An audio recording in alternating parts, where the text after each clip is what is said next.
مجھے مت مارے، مجھے کیوں مار رہی ہیں؟ میں نے کیا کیا ہے؟ میرا قصور کیا ہے؟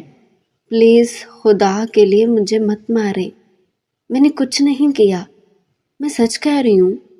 وہ ایک ہی سانس میں روتی ہوئی خود کو چھڑوانے کی کوشش کر رہی تھی، مگر اس کی چچی جوتا اتار کر اسے مارے جا رہی تھی۔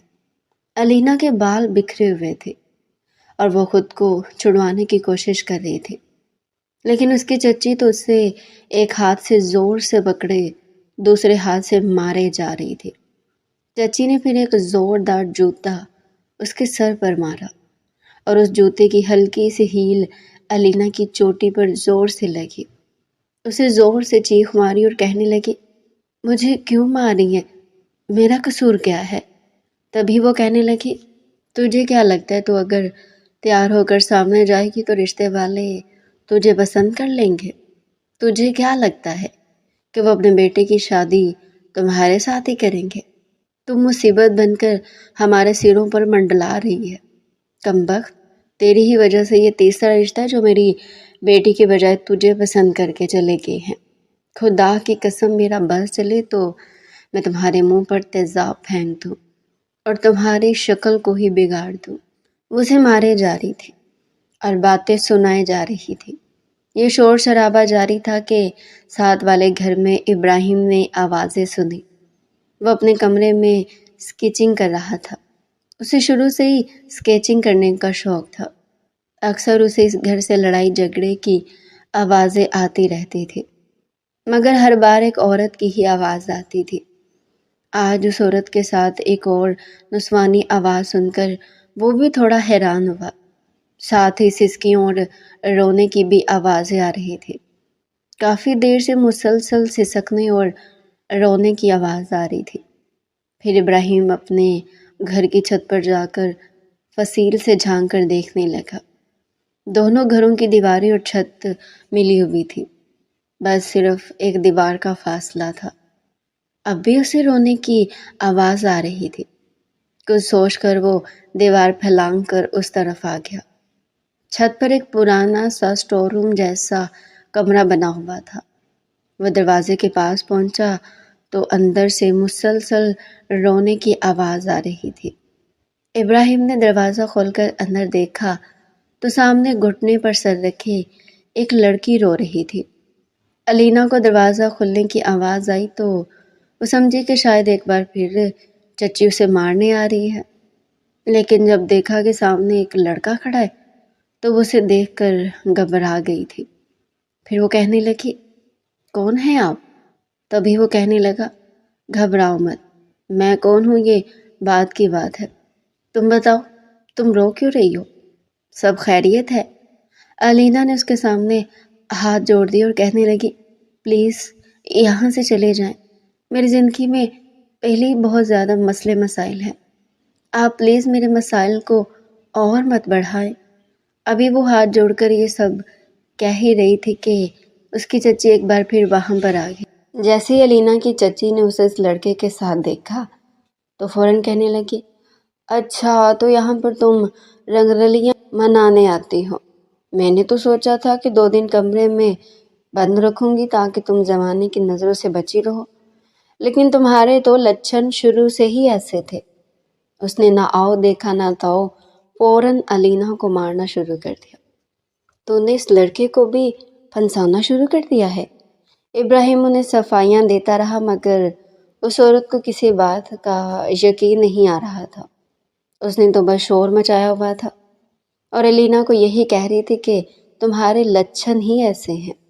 یہ شور سن کر علینا کے چچا غفور صاحب بھی اوپر آ گئے تھے۔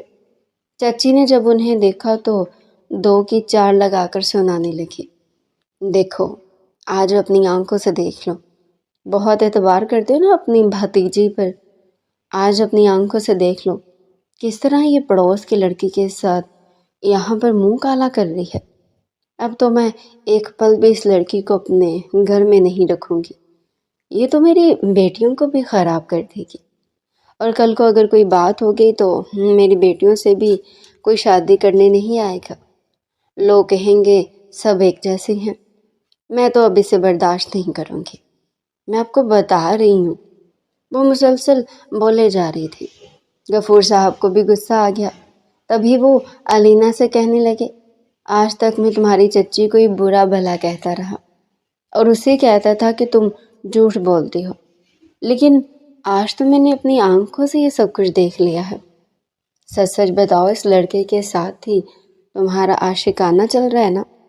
دفع ہو جاؤ اس گھر سے، تم اسی لڑکے کے ساتھ ہی اس گھر سے دفع ہو جاؤ۔ ابراہیم تو حیرت سے انہیں دیکھ رہا تھا کہ کیا کہہ رہے ہیں۔ وہ تو اس وقت کو کوسنے لگا جب وہ اس گھر میں آیا تھا۔ ادھر علینا خوف کے مارے بے ہوش ہو چکی تھی اور ابراہیم کے بازو میں ہی جھول گئی تھی۔ ابراہیم کو سمجھ نہیں آ رہا تھا کہ اسے چھوڑ دے یا وہیں رکھے۔ تبھی پاس پڑی ایک ٹوٹی پھوٹی چارپائی پر اس نے علینا کو لٹا دیا۔ ابراہیم اس کے چچا کو بتانے لگا، آپ غلط سمجھ رہے ہیں، میں اس طرح کا لڑکا نہیں ہوں، میں تو اسے جانتا تک نہیں ہوں، آج پہلی دفعہ ہی دیکھا ہے۔ مجھے تو بس یہاں سے مار پیٹ اور رونے کی آوازیں آ رہی تھی۔ میں تو یہ سب دیکھنے آیا تھا کہ کہیں کوئی چور ڈاکو تو نہیں آ گیا، لیکن اس کی بات پر اب کوئی بھی یقین نہیں کر رہا تھا۔ چچی نے مار مار کر علینا کے کپڑے ویسے ہی پھاڑ دیے تھے اور اب اپنے شوہر سے کہہ رہی تھی، جس لڑکے کے ساتھ یہ پکڑی گئی ہے اسی نے اس کی یہ حالت کی ہے، یہ کپڑے بھی اسی وجہ سے پھٹے ہیں۔ علینا کا حال دیکھ کر چچا کا دماغ گھوم گیا۔ ان کا تو بس نہیں چل رہا تھا کہ اس کا گلا ہی دبا دیں، مگر جب علینا کو ہوش آیا تو اس کے سامنے مولوی صاحب بیٹھے تھے۔ جیسے اسے ہوش آیا وہ کہنے لگی، یہ سب کیا ہو رہا ہے؟ تبھی چچی کہنے لگی، اب تمہارا نکاح اسی شخص کے ساتھ ہوگا جس کے ساتھ تم پکڑی گئی تھی۔ ادھر ابراہیم بھی شور مچا رہا تھا کہ میری کوئی غلطی نہیں ہے، میں تو صرف شور کی آواز سن کر آیا تھا۔ لیکن چچا نے اسے ایک زوردار تھپڑ مارا اور کہنے لگے، بکواس بند کرو، پہلے چھپ چھپ کر ملتے اور اب یہاں سے بھاگنے کی کر رہے ہو؟ خبردار جو یہاں سے تم نے باہر قدم بھی رکھا تو میں تمہاری ٹانگیں توڑ دوں گا۔ ابراہیم بھی بہت بڑی مشکل میں پھنس گیا تھا۔ ادھر علینا اپنے چچا کے قدموں میں گرنے لگی اور معافیاں مانگنے لگی، چچا ایک دفعہ آپ میری بات سن لیں، میری کوئی غلطی نہیں ہے، میں تو جانتی بھی نہیں ہوں کہ یہ شخص کون ہے۔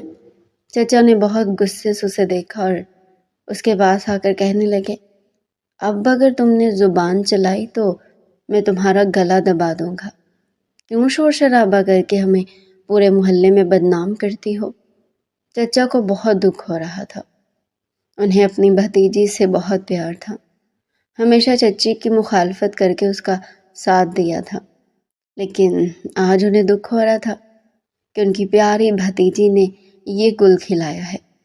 کچھ ہی دیر میں ابراہیم اور علینا کا نکاح ہو گیا۔ علینا کا تو رو رو کر برا حال ہو رہا تھا۔ اس کی عمر صرف 12 سال تھی جب اس کے والدین کا انتقال ہوا تھا۔ جس گھر میں یہ لوگ رہ رہے تھے وہ گھر اس کے ماں باپ کا ہی تھا، لیکن چچا کو بہلا پھسلا کر چچی نے یہ گھر اپنے نام کروا لیا تھا۔ اب وہ اپنے ہی گھر میں اپنے ماں باپ کے ہی گھر میں نوکروں کی طرح رہ رہی تھی۔ حسین تو بے حد تھی اور پڑھائی میں بھی بہت ذہین تھی۔ اس کی ذہانت کی وجہ سے اس کی چچی نے بہت کوشش کی تھی کہ وہ نہ پڑھے۔ کافی دفعہ اس نے علینا کی پڑھائی چھڑوانے کی کوشش بھی کی تھی، لیکن اپنے چچا کی منتیں کر کے اس نے اپنی پڑھائی جاری رکھی تھی اور پھر اس نے BA کر لیا تھا۔ اس کے بعد اس کے رشتے آنا شروع ہو گئے تھے، لیکن چچی چاہتی تھی کہ پہلے اپنی دونوں بیٹیوں کی شادی کر دے جو علینا سے بڑی تھی۔ ابھی تک ان کا رشتہ کہیں بھی نہیں ہوا تھا۔ جب بھی کوئی امیر لڑکے کا رشتہ آتا تو چچی اپنی بیٹی کو سامنے کرتی تھی۔ ایک دفعہ محلے میں قرآن خوانی تھی تو علینا اور اس کی دونوں کزنز بھی وہاں گئی ہوئی تھی۔ وہاں ایک عورت نے علینا کو دیکھا جو اس گھر میں مہمان آئی ہوئی تھی، ان کی رشتہ دار تھی۔ اسے اپنے بیٹے کے لیے علینا پسند آ گئی۔ کچھ دن بعد وہ عورت اپنے بیٹے کا رشتہ لے کر علینا کے گھر آ گئی، لیکن جب چچی نے سنا کہ ان کا بیٹا انگلینڈ میں سیٹل ہے، تو انہوں نے اپنی بیٹی کی بات کی اور کہنے لگی کہ علینا کی تو ہم نے پہلے سے کہیں بات پکی کی ہوئی ہے۔ وہ عورت مایوس ہو کر چلی گئی۔ اس بار بھی علینا کی بہت بے عزتی کی گئی۔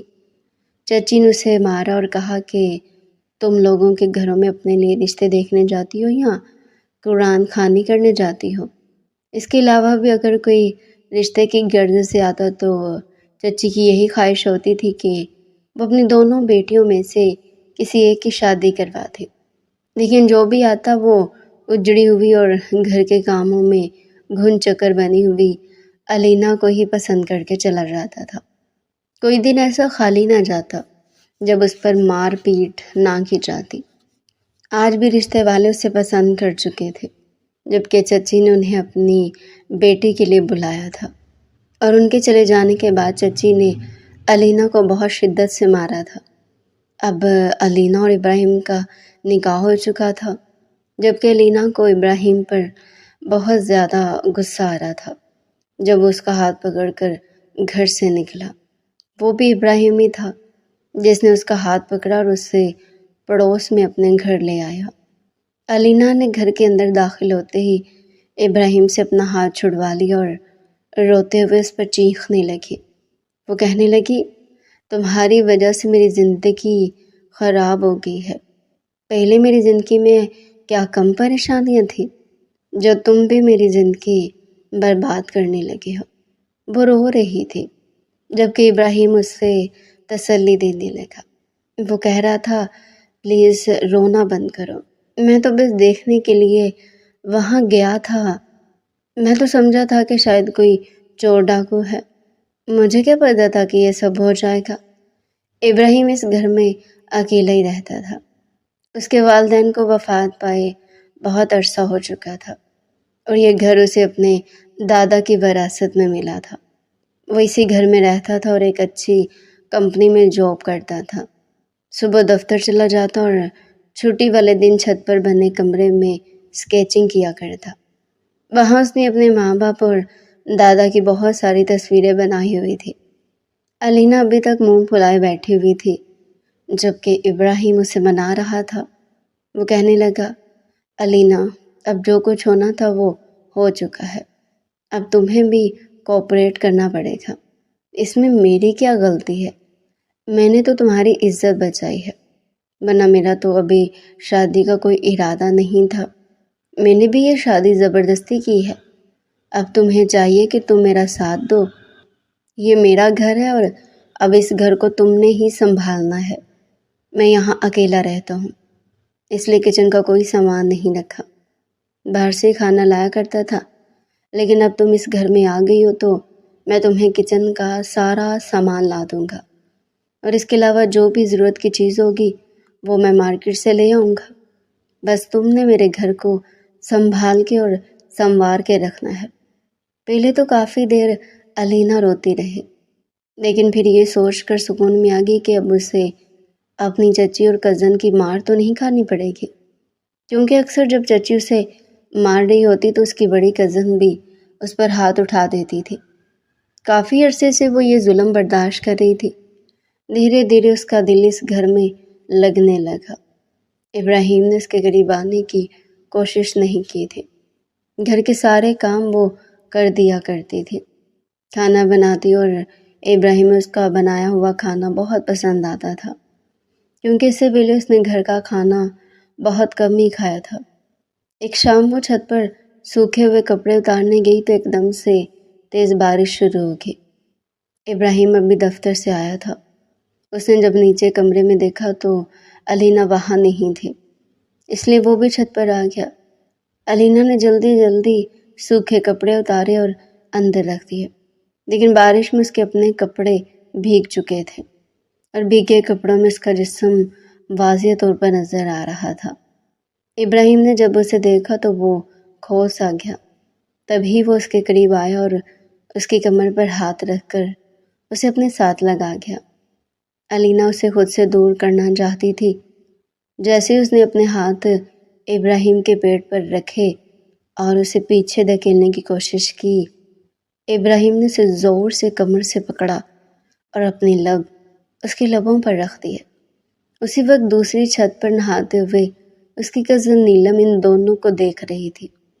یہ سب دیکھ کر وہ ایک پل میں جنجلا کر رہ گئی تھی۔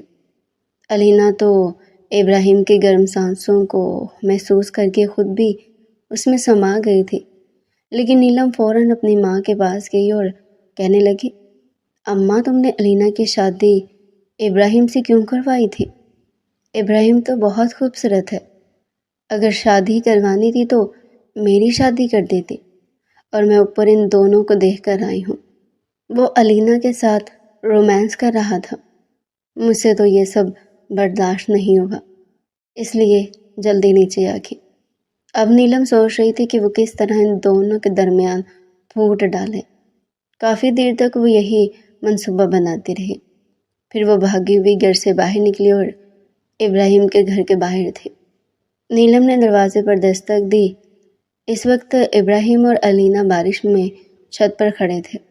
دستک کی آواز سن کر ابراہیم نے فوراً علینا کو خود سے دور کیا اور دروازہ کھولنے گیا۔ علینا بھی پیچھے پیچھے سیڑھیاں اتر رہی تھی۔ دروازہ کھولا تو سامنے نیلم کھڑی تھی۔ اس نے فوراً اپنے چشمے کو صاف کیا اور کہنے لگی، علینا، مجھے تم سے ملنا ہے۔ پھر ابراہیم کو پیچھے کر کے علینا کے پاس آ کر بولی، تم جانتی ہو نا وہ کالج کا لڑکا حماد جو تم پر لائن مارتا تھا؟ جب میں نے اسے تمہاری شادی کا بتایا تو اس نے تمہارے لیے یہ لو لیٹر بھیجا ہے، کہتا ہے تم اسے پڑھو اور جواب دو۔ بس ذرا دھیان رکھنا کہ ابراہیم کو اس بارے میں پتہ نہ چلے۔ اس وقت علینا کے ساتھ وہ کمرے میں کھڑی تھی، جبکہ ابراہیم باہر تھا، لیکن وہ ان دونوں کی باتیں سن چکا تھا۔ علینا کہنے لگی، یہ کیسی باتیں کر رہی ہو؟ میں تو کسی حماد کو نہیں جانتی، لیکن ابراہیم کے دل میں شک کے بیج بو دیے گئے تھے۔ نیلم مسکرائی اور وہاں سے چلی گئی۔ علینا رونے لگی اور ابراہیم سے کہنے لگی، ایسی کوئی بات نہیں ہے، میں کسی حماد کو نہیں جانتی، نیلم جھوٹ بول رہی ہے۔ ابراہیم خاموش رہا۔ اگلے روز جب وہ دفتر سے آیا تو تھوڑی دیر بعد نیلم آ گئی۔ وہ کہنے لگی، علینا، تمہیں اور ابراہیم کو امی نے بلایا ہے، کہہ رہی ہیں آج ڈنر ہمارے ساتھ کرو۔ علینا کا دل نہیں چاہ رہا تھا، لیکن ابراہیم کے کہنے پر وہ راضی ہو گئی تھی۔ اس نے اپنے لیے اور ایک کامدار سوٹ نکالا جو نکاح کے دوسرے دن ابراہیم اس کے لیے لایا تھا۔ نکاح کے بعد ابراہیم نے اس کے لیے بہت سارے کپڑے لائے تھے، لیکن علینا نے ہمیشہ سادے کپڑے پہنے تھے۔ آج چچی کے گھر جاتے ہوئے اس نے سوچا کہ یہ خوبصورت سوٹ پہن لوں۔ نیلم دعوت دے کر چلی گئی تھی، لیکن جیسے ابراہیم اور علینا چچی کے گھر پہنچے تو چچی اور ان کی دونوں بیٹیوں کے منہ کھلے کے کھلے رہ گئے۔ وہ حیرت سے علینا کو دیکھ رہی تھی۔ اتنا خوبصورت اور مہنگا ڈریس تو انہوں نے خواب میں بھی نہیں دیکھا تھا۔ ابراہیم کی اچھی تنخواہ تھی، اس لیے وہ مہنگی چیزیں لا سکتا تھا۔ پھر اچانک چچی نے علینا کا ہاتھ پکڑا اور کہنے لگی، بیٹا، یہ تمہارا اپنا ہی گھر ہے۔ پھر اسے چچا کے پاس لے گئی اور بولی، معاف کر دیں، آپ کی اپنی بھتیجی ہے، بچوں سے غلطیاں ہو ہی جاتی ہیں۔ چچا نے پہلے منہ پھیر لیا، لیکن پھر چچی کے اصرار پر علینا کے سر پر ہاتھ پھیر دیا۔ علینا اپنے چچا اور چچی کے پاس بیٹھی تھی، جبکہ اس کی دونوں کزنوں نے ابراہیم کو گھیر رکھا تھا۔ اس کے آس پاس بیٹھ گئی اور جان بوجھ کر رشتہ بڑھانے لگی۔ پتہ نہیں کون کون سے جھوٹے قصے سنانے لگی جو علینا پر بہتان لگائے جا رہے تھے۔ وہ کہنے لگی، آپ نہیں جانتے یہ کتنی تیز ہے، ہمیں تو آپ کو دیکھ کر افسوس ہو رہا ہے کہ آپ اتنے اچھے ہیں اور آپ کو اتنی بری بیوی ملی ہے۔ اماں نے اسے آپ کی شادی کروا دی، ورنہ آپ جیسے شریف کو تو بیوی بھی شریف ہی ملنی چاہیے تھی۔ وہ جس قدر ہو سکتا تھا ابراہیم کو علینا کے خلاف بدگمان کر رہی تھی۔ ابراہیم تو یہ ساری باتیں سن کر کھانا کھائے بغیر ہی گھر واپس آ چکا تھا۔ علینا نے جب دیکھا کہ ابراہیم وہاں پر نہیں ہے تو وہ کافی پریشان ہو گئی تھی۔ وہ حیران تھی کہ وہ ابراہیم کی مرضی سے ہی آئی تھی، لیکن پھر یہ سب کیا ہو گیا؟ چچی نے زبردستی اسے کھانا کھلایا تھا، کیونکہ ان کی بیٹیاں تو اپنا کام کر چکی تھی اور وہ ہنس ہنس کر الینا کے ساتھ باتیں کر رہی تھی۔ چچا خوش تھے کہ چلو ان کی یتیم بھتیجی ہے، ان کا اپنی بھتیجی کے سوا اور کوئی سگا رشتہ نہیں تھا۔ الینا نے بہت مشکل سے بس تھوڑا سا ہی کھانا کھایا اور پھر وہ اپنے گھر کی طرف آ گئی۔ جیسے وہ گھر آئی تو گھر کا دروازہ لاک تھا۔ الینا نے دروازہ کھٹکھٹایا۔ رات کے 11 بج چکے تھے۔ ابراہیم نے دروازہ کھولا تو اس کی آنکھوں میں ایک عجیب سی سرخی تھی۔ تبھی الینا اسے کہنے لگی، یہ سب کیا ہے؟ آپ مجھے وہاں اکیلے چھوڑ کر آ گئے۔ وہ غصے سے کہنے لگا، اور کیا کرتا؟ تمہاری اصلیت جو میرے سامنے آ رہی تھی، مجھے تو یقین نہیں آ رہا تھا کہ میں نے تم جیسی لڑکی سے محبت کی ہے۔ تم جانتی ہو کہ بے شک ہماری شادی زبردستی ہوئی تھی، لیکن میری زندگی میں تمہارے علاوہ کوئی لڑکی نہیں تھی۔ مجھے آہستہ آہستہ تم سے محبت ہو گئی تھی، لیکن میں نہیں جانتا تھا کہ تم اتنی بد کردار ہو، تم اتنی بری ہو۔ یہ سب سن کر الینا کے تو پاؤں کے نیچے سے جیسے زمین نکل گئی ہو، لیکن وہ اچھی طرح سمجھ چکی تھی کہ ایک بار پھر اس کی کزن اس پر وار کر چکی ہے۔ تبھی وہ رونے لگی اور ابراہیم سے کہنے لگی، خدا کے لیے مجھ پر یقین کرے، میری چچی اور میری کزنوں نے اس سے پہلے بھی میری زندگی برباد کرنے کی بہت کوشش کی ہے۔ انہوں نے میری زندگی برباد کرنے میں کوئی کسر نہیں چھوڑی۔ خدا را، اب آپ میرے ساتھ ایسے نہ کریں۔ اگر آپ بھی میرے ساتھ ایسا کریں گے تو میں کہاں جاؤں گی؟ وہ ہاتھ جوڑے ابراہیم کے سامنے رو رہی تھی۔ بہت مشکل سے الینا نے ابراہیم کو منایا۔ ابراہیم خاموش ہو چکا تھا۔ دھیرے دھیرے اعتبار بحال ہونے لگا، لیکن ابھی کچھ ہی دن گزرے تھے کہ الینا کے نمبر پر کسی کی کال آنے لگی۔ الینا یہ اگنور کر رہی تھی، لیکن ایک دن ابراہیم کو آفس سے چھٹی تھی اور وہ گھر پر ہی موجود تھا۔ الینا کے نمبر پر جب کال آئی تو ابراہیم نے کال اٹھا لی۔ دوسری طرف سے ایک لڑکا کہہ رہا تھا، سویٹ ہارٹ، جب سے تمہاری شادی ہوئی ہے تم نے میرے ساتھ ملنا ہی چھوڑ دیا ہے۔ تم نے تو وعدہ کیا تھا کہ شادی ہو بھی گئی تو بھی تم میرے ساتھ ملاقات جاری رکھو گی اور مجھ سے ملنے ضرور آؤ گی۔ یہ سنتے ابراہیم کا تو پارا ہائی ہو چکا تھا۔ اس نے فون بیڈ پر پھینکا اور الینا کو ایک زوردار تھپڑ مارا۔ وہ کہنے لگا، تم میرے پیچھے یہی سب کچھ کرتی ہو؟ مجھے یقین نہیں ہو رہا۔ دفع ہو جاؤ میرے گھر سے۔ میں تم جیسی لڑکی کے ساتھ رشتہ نہیں رکھنا چاہتا۔ لیکن الینا تو حیران تھی کہ یہ سب کیا ہے۔ میں نہیں جانتی یہ کس کا فون تھا۔ ابراہیم نے اس کا بازو پکڑا اور اسے دھکا دے کر دروازے سے باہر نکال دیا۔ وہ روتی رہی، چیختی رہی، ابراہیم کو یقین دلاتی رہی کہ وہ اس شخص کو نہیں جانتی، لیکن اس وقت شک کا بیج بویا جا چکا تھا۔ وہ روتے ہوئے اپنے چچا کے گھر آئی۔ چچا اس وقت گھر پر موجود نہیں تھے۔ چچی کو بتایا کہ ابراہیم نے اسے گھر سے نکال دیا ہے، تو وہ کہنے لگی، تو یہاں کیا لینے آئی ہو؟ الینا نے کہا، چچی آپ کیسی باتیں کر رہی ہیں؟ میرا آپ کے علاوہ اور ہے ہی کون؟ وہ کہنے لگی، ایک دفعہ تم اس گھر سے رخصت کر چکی ہو، اب اس گھر سے دفع ہو جاؤ۔ دوبارہ تمہیں اس گھر میں نہیں رکھ سکتی۔ ہمارے گھر کے دروازے تم جیسی بد کردار لڑکی کے لیے پہلے سے ہی بند ہے۔ الینا کے یہاں سے چلے جانے کے بعد ابراہیم نے جب اس کا فون چیک کیا تو اس میں کوئی بھی ریسیو کال نہیں تھی۔ وہ حیران ہو گیا۔ اس نے سوائے ابراہیم کے کسی کی کال ریسیو ہی نہیں کی تھی۔ ابراہیم تو سر پکڑ کر بیٹھ گیا۔ جیسے جیسے اس کا دماغ ٹھنڈا ہوا، اسے ایک دم احساس ہوا کہ الینا کہاں ہے۔ اسے اپنے سامنے بٹھا کر بات کرنا چاہتا تھا۔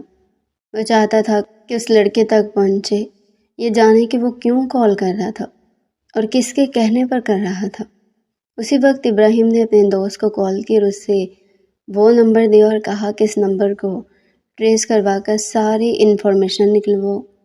کچھ ہی دیر میں اس کے دوست نے اس لڑکے کا ایڈریس نکال لیا اب ابراہیم اور اس کا دوست اس کے گھر کے باہر کھڑے تھے۔ جب انہوں نے اس لڑکے کو پکڑ کر پیٹا تو وہ اپنا منہ بند نہ رکھ سکا۔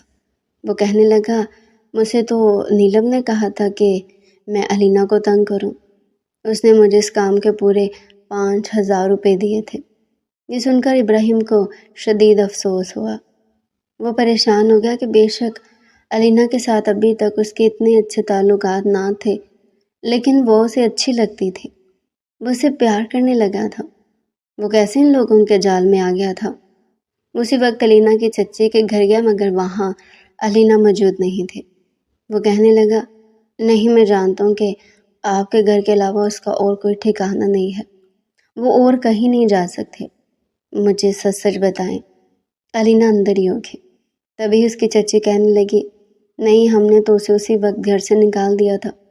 اب ہمیں کیا پتہ، اس کے تو لچھن ہی ایسے تھے، کیا پتہ کسی اور عاشق کے ساتھ چلی گئی ہو۔ یہ سنتے ہی ابراہیم کا دماغ گھوم گیا۔ اس کا دل کہہ رہا تھا کہ ابھی ان کا منہ توڑ دے، لیکن اس وقت اسے علینا کی فکر تھی۔ وہ پاگلوں کی طرح اپنے موٹر سائیکل پر علینا کو ڈھونڈنے لگا۔ علینا اسے کہیں نہیں مل رہی تھی۔ ادھر علینا روتی ہوئی روڈ پر چل رہی تھی۔ اس وقت ہلکا ہلکا اندھیرا چھا رہا تھا اور روڈ پر رش بھی نہیں تھا۔ ایک دم علینا کے قدم ڈگمگائے۔ جب اس نے دیکھا تو اس کے پاؤں کے نیچے ایک کانچ کا ٹکڑا تھا۔ اس نے وہ کانچ کا ٹکڑا اٹھایا اور اسے ہاتھوں اور گردن پر مارنے لگی۔ اس کے ہاتھ شدید زخمی ہو گئے اور اس کی گردن سے بھی خون بہنے لگا۔ ابراہیم اس وقت علینا کے لیے پریشان تھا۔ وہ ہر طرف اسے ڈھونڈ رہا تھا۔ کافی دیر بعد علینا ایک جانب دیوار سے ٹیک لگائے بیٹھی ملی۔ اس کے ہاتھ اور گردن بہت زخمی تھے۔ جب ابراہیم نے اس کے ہاتھ دیکھے تو وہ ایک دم بے چین ہو گیا۔ ابراہیم نے اسے اپنے سینے سے لگا لیا، جبکہ علینا اسے پیچھے کرنے لگی۔ ابراہیم رونے لگا، مجھے معاف کر دو، میں نے تم پر اعتبار نہیں کیا۔ علینا اسے خود کو چھڑوانے لگی اور پھر خود کو چھڑا کر سڑک پر بھاگنے لگی اور کہنے لگی، میں خود کو مار دوں گی۔ ابراہیم فوراً اس کے پیچھے بھاگا اور اس نے علینا کو پکڑ لیا۔ نہیں، تم ایسا نہیں کر سکتی، میں تمہیں کچھ نہیں ہونے دوں گا، میں جانتا ہوں کہ تم ٹھیک ہو، میری غلطی ہے۔ اس نے پھر سے علینا کو اپنے قریب کیا۔ علینا اس کے کندھے پر سر رکھ کر پھوٹ پھوٹ کر رونے لگی۔ ابراہیم فوراً اس سے ڈاکٹر کے پاس لے کر گیا تھا۔ اس کے ہاتھوں کی پٹیاں کروائی اور اسے واپس گھر لے آیا۔ پھر اس نے علینا کے چچا چچی کے لیے اپنے گھر کے دروازے بند کر دیے اور کہہ دیا کہ اب نہ تو علینا اپنے چچا کے گھر جائے گی اور نہ ہی ان کے گھر سے کوئی اس گھر میں آئے گا۔ اور پھر کچھ دنوں بعد اس نے یہ گھر بیچ دیا تھا اور شہر میں گھر لے لیا۔ ایک دن چچی اور نیلم بازار گئی تھی۔ وہاں ایک بڑی سی جویلری کی دکان کے سامنے ایک لمبی گاڑی آ کر رکی۔ گاڑی سے ایک نوجوان اترا، سفید شرٹ، گرے پینٹ، ہاتھ میں موبائل اور ساتھ میں ایک قیمتی گھڑی۔ اس کی چال اور انداز سے پتہ چل رہا تھا کہ یہ کوئی عام لڑکا نہیں بلکہ امیر گھرانے کا ہے۔ نیلم کی نظریں فوراً اس پر جا ٹکی۔ وہ آہستہ سے چچی کے کان میں بولی، امی دیکھیں نا، کتنا سوٹی ڈوٹ اور ہینڈسم ہے، لگتا ہے کسی بڑی فیملی کا ہے۔ چچی نے بھی ایک نظر دیکھا اور مسکرا کر بولی، واقعی لگتا تو ویسا ہی ہے جیسے تم نے کہا۔ اسی دوران نیلم نے جان بوجھ کر اپنی چادر ڈھیلی کی اور گزرنے والے راستے میں آ گئی۔ وہ لڑکا جیولری کی دکان میں جانے والا تھا کہ نیلم کے ہاتھ سے شاپنگ بیگ گر گیا۔ لڑکا فوراً جھکا اور بیگ اٹھا کر نیلم کی طرف بڑھا دیا۔ نیلم نے شرماتے ہوئے کہا، شکریہ، اور چچی نے بھی مسکراتے ہوئے کہا، بیٹا اللہ تمہیں خوش رکھے۔ یہ ملاقات بس ایک آغاز تھی۔ اگلے چند دنوں میں نیلم نے اپنی امی کی مدد سے اس لڑکے کا نمبر حاصل کر لیا۔ اس کا نام زیان ہے اور اس کے والد شہر کے بہت بڑے بزنس مین ہیں۔ نیلم نے پلان بنایا کہ اسے آہستہ آہستہ اپنی باتوں میں الجھانا ہے۔ پہلے سلام دعا، پھر ہلکی پھلکی باتیں اور پھر آہستہ آہستہ اپنی زندگی کی جھوٹی کہانیاں سنانی شروع کر دی کہ کیسے وہ اپنے گھر میں سب کی خدمت کرتی ہے، وہ کتنی مجبور ہے اور بس ایک ایسا انسان چاہتی ہے جو اسے سمجھ سکے۔ زیان شروع میں محتاط تھا، مگر نیلم کی میٹھی باتوں اور اسے آہستہ آہستہ قائل کر لیا۔ چچی نے بھی اس رشتے میں اپنی پوری چالاکی دکھائی۔ جب بھی زیان ان کے گھر آتا تو چچی جان بوجھ کر گھر کا ماحول ایسا بناتی جیسے نیلم بہت سلجھی ہوئی اور شریف لڑکی ہے، اور پھر چچی اور نیلم نے زیان کو ایسے پھنسایا کہ زیان واقعی اپنے والد کے ساتھ آ گیا۔ انکار کی تو کوئی گنجائش ہی نہیں تھی۔ چچی پہلے سے ہی چچا کو منا چکی تھی، اس لیے دونوں نے فوراً ہاں کہہ دی۔ زیان اور نیلم کی بات پکی ہو گئی تھی۔ چچی کی خوشی کا کوئی ٹھکانہ نہ تھا۔ وہ جانتی تھی یہ شادی صرف نیلم کے لیے نہیں بلکہ ان کے لیے بھی بہتر فیصلہ تھی۔ اب ان کا گھرانہ ایک بڑے اور امیر خاندان سے جڑنے والا تھا۔ شادی کی تیاریاں زور و شور سے شروع ہو گئی۔ نیلم نے ہر فنکشن میں ایسے مہنگے کپڑے پہنے جیسے وہ خود کسی فلم کی ہیروئن ہو۔ اسے ساری شاپنگ زیان نے کروائی تھی۔ شادی کے دن نیلم نے سرخ لہنگا، ہیوی جیولری اور چہرے پر وہی مصنوعی شرم سجائی ہوئی تھی جس نے زیان کو اپنے جال میں پھنسایا تھا۔ نکاح کے بعد جب وہ زیان کے ساتھ رخصت ہوئی تو چچی کے چہرے پر ایک فاتحانہ مسکراہٹ تھی۔ ان کے دل میں یہی بات گونج رہی تھی کہ ان کی بیٹی کو الینا سے زیادہ امیر شخص ملا ہے۔ شادی کو بھی چند ہی دن گزرے تھے۔ نیلم نے سوچا تھا کہ بس کی زندگی کسی شہزادی کی طرح گزرے گی۔ بڑے بنگلے، نوکر چاکر، قیمتی زیورات اور ہر سہولت اس کے قدموں میں ہوگی۔ شروع کے 2-3 دن تو سب کچھ اچھا لگا، مگر پھر آہستہ آہستہ زیان کا اصل چہرہ سامنے آ گیا۔ زیان بظاہر ایک سلجھا ہوا اور شائستہ شخص لگتا تھا، مگر حقیقت یہ تھی کہ وہ بگڑا ہوا نواب زادہ تھا۔ رات دیر تک دوستوں کے ساتھ محفلیں سجانا، شراب پینا، سگریٹ پینا اور نہ جانے کیا کیا۔ پہلے تو یہ سب دیکھ کر نیلم بہت پریشان ہوئی تھی۔ پھر اس نے سوچا وہ زیان کو بدل دے گی، مگر زیان کی عادتیں کم ہونے کے بجائے مزید بگڑتی گئی۔ ایک رات زیان نشے کی حالت میں گھر آیا۔ اس کی آنکھیں لال تھیں، قدم لڑکھڑا رہے تھے۔ جیسے کمرے میں آیا تو نیلم نے آہستہ سے کہا، اتنی دیر کہاں تھے؟ میں کب سے انتظار کر رہی ہوں۔ یہ سن کر زیان غصے میں بولا، کیا تمہیں حساب دینے کی عادت ڈالنی پڑے گی؟ تم بیوی ہو یا جج؟ اس کے بعد اس نے نیلم کا بازو پکڑ کر زور سے جھٹکا دیا۔ نیلم ڈر گئی، مگر وہ کچھ نہ بولی۔ اگلے دن بھی یہی سلسلہ چلتا رہا۔ کبھی کسی بات پر چیخنا، کبھی کسی چھوٹی سی غلطی پر تمانچہ مار دینا، اور کبھی بات بات پر تانا دینا۔ نیلم کو بے احساس ہونے لگا کہ اس نے جس زندگی کا خواب دیکھا تھا وہ محض ایک دھوکہ تھا۔ زیان صرف نام کا امیر تھا، اصل میں وہ ایک خود غرض اور ظالم شخص تھا جس کے لیے بیوی کا کوئی مقام نہیں تھا۔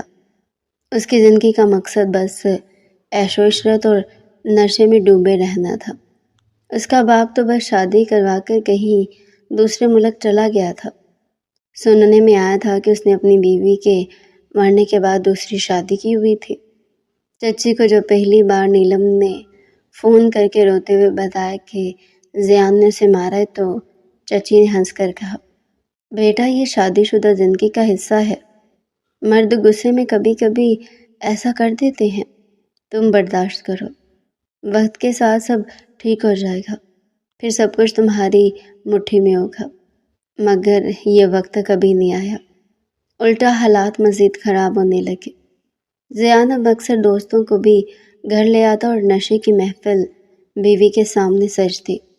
کبھی کبھی تو وہ نیلم کو مجبور کرتا کہ وہ بھی اس کے ساتھ بیٹھے اور پیے، مگر نیلم انکار کر دیتی۔ اس پر زیان اور بھی بگڑ جاتا۔ ایک دن تو حد ہی ہو گئی۔ زیان نے نیلم سے کہا کہ وہ اپنے جہیز کے زیورات بیچ کر اسے پیسے دے تاکہ وہ ایک بزنس شروع کر سکے۔ نیلم نے منع کیا تو زیان نے اسے اتنا مارا کہ اس کے ہونٹ سے خون بہنے لگا۔ یہ سب سن کر چچی کے دل میں پہلی بار کھٹکا پیدا ہوا۔ وہ سوچنے لگی کہ کیا واقعی انہوں نے اپنی بیٹی کو ایک غلط جگہ بیعت دیا۔ پھر جب نیلم ایک دن زخمی حالت میں مائکے آئی، چہرے پر نیل کے نشان، بازو پر خراشیں، تو چچی کا دل کانپ اٹھا۔ انہوں نے نیلم کو کمرے میں بٹھا کر آہستہ سے پوچھا، یہ سب کس نے کیا؟ نیلم نے روتے ہوئے کہا، امی، زیان روز ایسا کرتا ہے، وہ ہر رات نشہ کرتا ہے، مجھے مارتا ہے، گالیاں دیتا ہے، اگر میں اس کی بات نہ مانوں تو کہتا ہے تمہیں طلاق دے دوں گا اور کسی اور کو لے آؤں گا۔ یہ سن کر چچی کی آنکھوں میں آنسو آ گئے۔ پہلی بار انہیں علینا کی وہ باتیں یاد آئیں جو اس نے گھر سے نکلتے ہوئے کہی تھی۔ چچی، آپ نے جو میرے ساتھ کیا ہے، اللہ آپ کو اس کا جواب دے گا۔ چچی کے دل میں خوف بیٹھ گیا کہ شاید یہ سب علینا کی بد دعاؤں کا اثر ہے۔ انہیں وہ دن یاد آیا جب انہوں نے علینا پر جھوٹا الزام لگا کر زبردستی نکاح کروا دیا تھا۔ کیسے انہوں نے اس معصوم بچی کی زندگی تباہ کی، اور آج ان کی اپنی بیٹی کے ساتھ ویسا ہی ہو رہا تھا۔ چچی نے پہلی بار دل سے سوچا کہ دولت کی لالچ میں زندگی انہیں کہاں لا کھڑا کیا ہے، مگر اب پچھتانے سے کیا فائدہ تھا؟ نیلم کی زندگی تو جہنم بن چکی تھی۔ چچی نے ذہان کو سمجھانے کی کوشش بھی کی۔ ایک دن وہ اس کے گھر گئی اور کہا، بیٹا، نیلم تمہاری بیوی ہے، اس کا خیال رکھو، یہ ظلم زیادتی اچھی بات نہیں ہے۔ ذہان نے بے شرمی سے جواب دیا، آنٹی، آپ اپنے گھر جائیں، میں اپنی بیوی کے ساتھ جیسے چاہوں گا ویسا برتاؤ کروں گا۔ یہ سن کر چچی کا دل ٹوٹ گیا۔ اب انہیں احساس ہوا کہ وہ جسے داماد سمجھ رہی تھی وہ تو دراصل ایک عذاب ہے۔ نیلم کی حالت دن بہ دن بگڑتی گئی، اس کا چہرہ مرجھا گیا، ہنسی گم ہو گئی اور آنکھوں میں بس خوف رہ گیا۔ کبھی کبھی وہ سوچتی کہ کاش اس نے ذیان کو پہلے پہچان لیا ہوتا، کاش وہ چچی کی باتوں میں نہ آتی۔ ایک رات نیلم نے پھر چچی کو فون کیا، اس کی آواز کانپ رہی تھی، امی، وہ پھر نشے میں ہے، مجھے ڈر لگ رہا ہے۔ چچی نے فون بند کیا اور ساری رات کروٹیں بدلتی رہی۔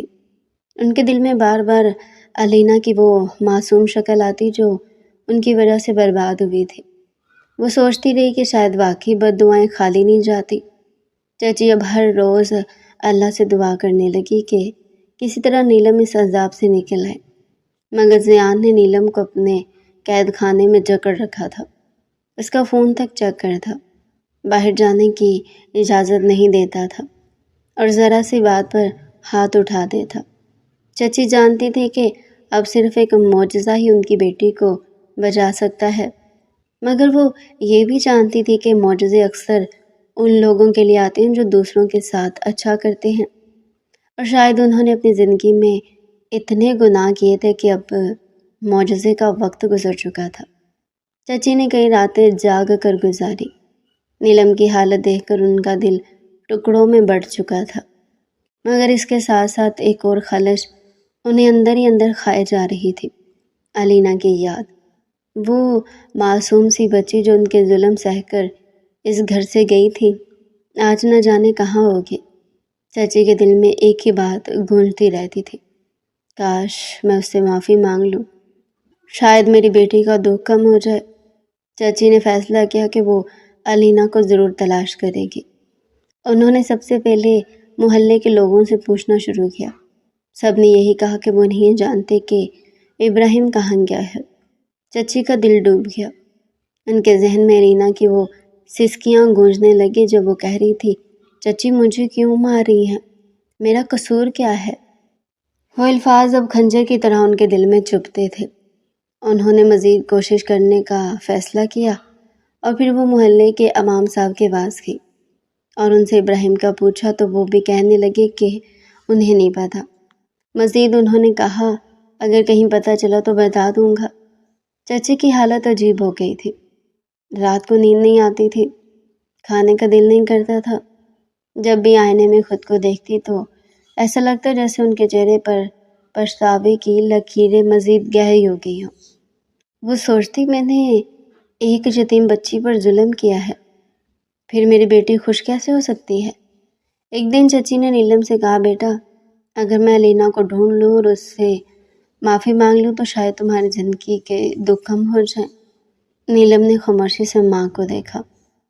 اس کی آنکھوں میں آنسو تھے، مگر اس نے کچھ نہ کہا۔ اس نے بھی اپنی ماں کے ساتھ مل کر الینا پر بہت ظلم کیے تھے۔ مہینے گزر گئے مگر الینا کا کوئی پتہ نہ چلا۔ چچی اب سمجھ چکی تھی کہ شاید اللہ نے انہیں الینا سے معافی مانگنے کا موقع ہی نہیں دینا۔ شاید یہ ان کے گناہوں کی سزا تھی کہ جسے انہوں نے رلایا تھا آج وہ خود بھی رو رہی ہے، مگر سامنے کوئی اور نہیں جو ان کے آنسو دیکھے۔ ایک رات وہ تنہا بیٹھی پرانی یادوں کے سمندر میں ڈوبی تھی۔ انہوں نے خود کو الینا کے سامنے تصور کیا، اس کے قدموں میں گر کر کہا، بیٹی مجھے معاف کر دو، میں نے تمہارے ساتھ ظلم کیا، تمہاری زندگی برباد کی، مگر یہ صرف ایک وہم تھا۔ حقیقت میں الینا وہاں نہیں تھی۔ چچی نے آہ بھری اور سوچا شاید یہ بد دعاؤں کا انجام یہی ہوتا ہے کہ معافی مانگنے کا وقت ہی نہ ملے۔ ان کے آنسو تھمتے نہ تھے۔ باہر ہوا چل رہی تھی مگر ان کا دل بوجھل اور گھٹن سے بھرا ہوا تھا۔ اب وہ جانتی تھی کہ نہ دولت، نہ عزت، نہ گھر، کچھ بھی ان کے دل کا بوجھ کم نہیں کر سکتا۔ ایک ہی خواہش دل میں رہ گئی تھی کہ کاش ایک بار الینا سے مل کر اس سے کہہ سکے، میں نے غلط کیا ہے، مجھے معاف کر دو۔ مگر قسمت نے وہ دروازہ ہمیشہ کے لیے بند کر دیا تھا۔ چچی کی آنکھوں سے بہتے آنسو گواہی دے رہے تھے کہ وہ سزا پا چکی ہیں، وہ سزا جو خود ان کے اپنے اعمال نے لکھی تھی۔ چچی کی مشکلات ابھی یہی ختم نہیں ہوئی تھی، جیسے تقدیر نے ان کے لیے آزمائشوں کی ایک لمبی فہرست تیار کر رکھی ہو۔ ایک دن خبر آئی کہ ان کے شوہر کا شدید ایکسیڈنٹ ہو گیا ہے۔ اسپتال میں جب چچی نے انہیں دیکھا تو ان کا سارا جسم پٹیوں میں لپٹا ہوا تھا اور ڈاکٹرز کہہ رہے تھے کہ لمبے عرصے تک وہ بستر سے اٹھ نہیں سکیں گے۔ چچی کے لیے یہ ایک اور کڑی آزمائش تھی۔ گھر کا خرچ، علاج کا خرچ اور اوپر سے نیلم کی برباد زندگی، سب کچھ ان کے کندھوں پر آ پڑا۔ ان کی آنکھوں کے سامنے جیسے ایک ایک دن میں صدی بیتنے لگی۔ پیسہ تیزی سے ختم ہو رہا تھا اور کوئی سہارا باقی نہ رہا۔ اسی دوران ایک فیصلہ ان کے لیے سب سے زیادہ تکلیف دہ ثابت ہوا۔ وہ گھر جو الینا کے باپ کا تھا اور انہوں نے وہ اپنے نام کروا لیا تھا، وہ بھی بیچنا پڑا۔ گھر بیچنے کا دن آیا تو چچی کی نظریں ان دیواروں پر بار بار پڑتی۔ انہیں یاد آیا کہ کس طرح الینا اس سیر میں بیٹھی کبھی خاموشی سے رویا کرتی تھی اور کس طرح وہ خود اس پر ظلم کر کے اس کا دل توڑتی رہی، مگر آج قسمت جیسے پلٹ کر بدلہ لے رہی تھی۔ گھر بیچ کر جو پیسے ملے ان کا بڑا حصہ شوہر کے علاج میں لگ گیا، باقی سے انہوں نے ایک چھوٹا سا کرائے کا مکان لیا جہاں چاروں طرف تنگ دیواریں اور ایک بوسیدہ سا صحن تھا۔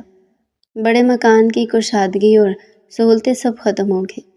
چچی جب بھی رات کو آنکھ بند کرتی انہیں پرانا گھر یاد آتا اور ساتھ ہی الینا کا چہرہ۔ وہ سوچتی یہ سب شاید اسی کی بد دعاؤں کا اثر ہے۔ اب وہ تنگ گلی میں چھوٹے سے مکان میں رہتی تھی جہاں نہ سکون تھا نہ سہولت، لیکن دل کا دکھ اس سب سے کہیں بڑا تھا۔ انہیں یہ احساس کھایا جا رہا تھا کہ جس لڑکی کا گھر انہوں نے چھین لیا تھا پتہ نہیں وہ کہاں ہے اور آج وہ خود چھت کے لیے محتاج ہو چکی ہے۔ الینا کی زندگی جیسے ایک نئے رنگ میں ڈھل گئی تھی۔ ابراہیم کے ساتھ رہتے ہوئے اس کے دن سکون اور محبت میں گزر رہے تھے۔ وہ دن گزر کے جب وہ روتے روتے سو جاتی تھی یا کسی کے زہر بھرے الفاظ سہتی تھی۔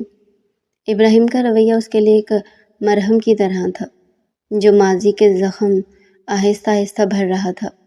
ابراہیم کی محنت رنگ لائی تھی۔ ایک دن دفتر سے لوٹتے ہوئے اس کے چہرے پر خوشی کی ایک خاص چمک تھی۔ الینا نے مسکرا کر پوچھا، کیا بات ہے، آج اتنی خوش کیوں ہے؟ ابراہیم نے ہنستے ہوئے بتایا کہ اسے جاب میں پروموشن مل گئی ہے اور اب اس کی تنخواہ بھی پہلے سے زیادہ ہو گئی ہے۔ الینا کی آنکھوں میں خوشی کے آنسو آ گئے۔ اس نے دل ہی دل میں رب کا شکر ادا کیا کہ جس انسان نے اس کا اتنا خیال رکھا، اسے اتنا پیار دیا، آج رب نے اسی کو کامیابی سے نوازا۔ پروموشن کے ساتھ ہی ابراہیم نے ایک اور خواب پورا کیا۔ اس نے شہر کے ایک اچھے علاقے میں ایک نہایت خوبصورت گھر خرید لیا۔ وہ گھر کشادہ بھی تھا اور خوبصورت بھی بہت تھا۔ الینا جب پہلی بار اس گھر میں داخل ہوئی تو اس کی آنکھیں چمک اٹھی، اور کچھ ہی دنوں بعد اسے آفس والوں نے گاڑی دی۔ وہ بہت خوش تھا اور الینا سے کہہ رہا تھا یہ سب تمہاری قسمت سے ملا ہے۔ ہر ویکنڈ پر وہ الینا کو ڈرائیو پر لے جاتا، کبھی شہر کی روشنیوں میں گھومتے، کبھی کسی پرسکون جگہ بیٹھ کر چائے پیتے۔ الینا کے لیے یہ سب کسی خواب کی طرح تھا، وہ خواب جو کبھی اس نے سوچنے کی بھی ہمت نہیں کی تھی۔ ابراہیم کا سب سے بڑا وصف یہ تھا کہ وہ الینا کا بہت خیال رکھتا تھا، اس کی ہر چھوٹی بڑی پسند کا خیال رکھتا تھا، یہاں تک کہ اگر الینا خاموش ہو جاتی تو وہ فوراً پوچھ لیتا کیا ہوا، کچھ پریشان لگ رہی ہو، اور پھر اسے ہنسانے کی پوری کوشش کرتا۔ الینا کی زندگی میں اب خوشیاں ہی خوشیاں تھیں، ماضی کی تلخیاں جیسے دور کے کسی دھندلکوں میں کھو گئی تھی۔ اس کے دل میں اب صرف ایک دعا تھی کہ یہ سکون، یہ محبت اور یہ خوشیاں ہمیشہ قائم رہے۔ دن دھوپ سے بھرا ہوا تھا، مگر ہوا میں ایک عجیب سی خنکی تھی۔ الینا اپنے نئے گھر کے لان میں بیٹھی تھی، ہاتھ میں چائے کا کپ اور سامنے پھولوں کی قطار، جنہیں وہ ابراہیم کے ساتھ مل کر سنبھالتی تھی۔ زندگی سکون میں تھی، لیکن دل کے کسی کونے میں وہ پرانے زخم اب بھی ہلکا سا درد دے جاتے تھے۔ اس نے کبھی سوچا بھی نہیں تھا کہ وہ دن آئے گا جب اس کی چچی کا سامنا دوبارہ ہوگا۔ دوپہر کے قریب گیٹ پر ہلکی سی دستک ہوئی۔ الینا نے ملازموں کو بھیجنے کا سوچا، لیکن نہ جانے کیوں خود اٹھ کر گیٹ کی طرف چلی گئی۔ جیسے گیٹ کھولا اس کا دل ایک لمحے کو رک سا گیا۔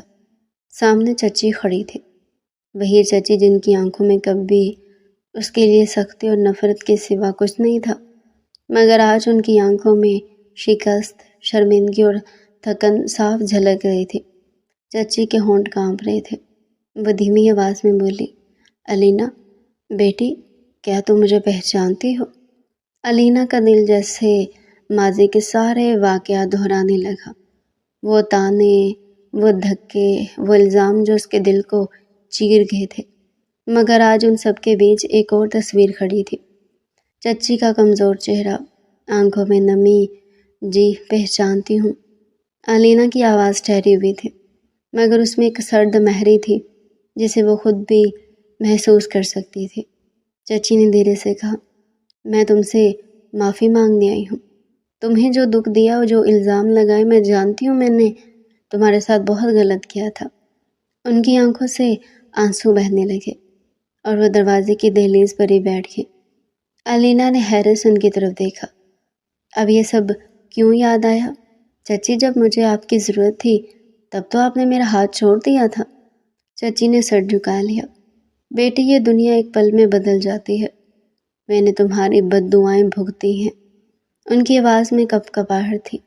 نیلم، وہ رک گئی، جیسے الفاظ گلے میں اٹک گئے ہوں، پھر بولی، نیلم کو اس کے شوہر زیان نے مار پیٹ کر گھر سے نکال دیا ہے، طلاق دے دی ہے۔ وہ امیر ضرور تھا لیکن اندر سے بگڑا ہوا نواب زادہ تھا۔ شراب، نشہ، ظلم، بہت برا ہوا نیلم کے ساتھ۔ الینا خاموش رہی۔ اس کے ذہن میں نیلم کا وہ چہرہ گم گیا جو کبھی اس کی بربادی پر ہنستا تھا، لیکن آج اس کا انجام۔ الینا نے سوچا کہ واقعی وقت سب کو حساب چکا دیتا ہے۔ چچی نے تھکے ہوئے لہجے میں بتایا، زیان نے نیلم کو کئی بار مارا، اس کی ہڈیاں توڑ دی، کھانے کو کچھ نہ دیتا، رات رات بھر باہر رہتا۔ ایک دن تو اس نے نیلم کو نشے کی حالت میں اتنا پیٹا کہ وہ بے ہوش ہو گئی۔ ہم ہسپتال لے گئے، مگر زیان نے وہاں بھی شور مچایا اور طلاق کے کاغذ سامنے پھینک دیا۔ الینا نے گہری سانس لی۔ یہ سب سن کر مجھے افسوس تو ہے، لیکن چچی، کیا آپ کو اب سمجھ آیا کہ دوسروں پر الزام لگانے سے حقیقت نہیں بدلتی؟ چچی نے روتے ہوئے کہا، ہاں بیٹی، میں نے سب سیکھ لیا ہے۔ تمہارے ساتھ جو کچھ کیا وہ اللہ کے سامنے میرا سب سے بڑا گناہ ہے۔ میں دن رات تمہیں ڈھونڈتی رہی، تم سے معافی مانگنا چاہتی تھی، مگر تم کہیں نہ ملے۔ آج ہمت کر کے یہاں آ گئی۔ اس لمحے علینا کے دل میں ایک عجیب سا سکون اترنے لگا۔ بدلہ لینے یا غصہ نکالنے سے زیادہ طاقت معاف کرنے میں تھی، اور شاید آج اسے وہ طاقت مل گئی تھی۔ چچی، میں نے آپ کو دل سے معاف کیا، علینا نے آہستہ سے کہا، لیکن جو زخم آپ نے دیے ان کے نشان ہمیشہ رہیں گے۔ چچی نے سر ہلایا۔ مجھے پتہ ہے بیٹی، میں بس دعا کرتی ہوں کہ اللہ تمہیں ہمیشہ خوش رکھے، ابراہیم تمہارا ساتھ ایسے دے جیسے کبھی کوئی کمی نہ ہو۔ اتنے میں ابراہیم بھی گھر آ گیا۔ اس نے گیٹ پر چچی کو دیکھا اور سب سمجھ گیا۔ اس کے چہرے پر سختی تو تھی، مگر اس نے کچھ نہ کہا۔ علینا کی طرف دیکھا جیسے پوچھ رہا ہو کہ کیا کرنا ہے۔ علینا نے بس سر ہلا دیا کہ سب ٹھیک ہے۔ چچی نے جاتے ہوئے کہا، میں اب کسی کی زندگی میں زہر نہیں گھولوں گی بیٹی۔ میں نے اپنی بیٹی کی حالت دیکھ لی ہے، اور یقین کرو یہ سب تمہارے دکھ کا پھل ہے۔ اللہ نے میرا غرور توڑ دیا۔ وہ آہستہ آہستہ گیٹ سے باہر نکل گئے، پیچھے خاموشی چھوڑ کر۔ علینا لان میں واپس آئی۔ چائے کا کپ اب ٹھنڈا ہو چکا تھا، مگر دل میں ایک بوجھ ہلکا ہو گیا تھا۔ اس دن کے بعد علینا نے کبھی چچی کے لیے برا نہیں سوچا تھا، لیکن نیلم اور اس کے ظلم یاد آتے تو دل میں ایک ہی خیال آتا تھا، وقت سب کا حساب برابر کرتا ہے۔ تو میرے پیارے ڈیئر ریڈرز، یہ تھا آج کا ہمارا پیارا سا ناول۔ مزید ایسے ہی ناول ہمارے چینل پر ڈیلی سننے کے لیے چینل کو سبسکرائب کریں، ویڈیو کو لائک کریں اور کمنٹ سیکشن میں اپنی رائے لازمی دیں۔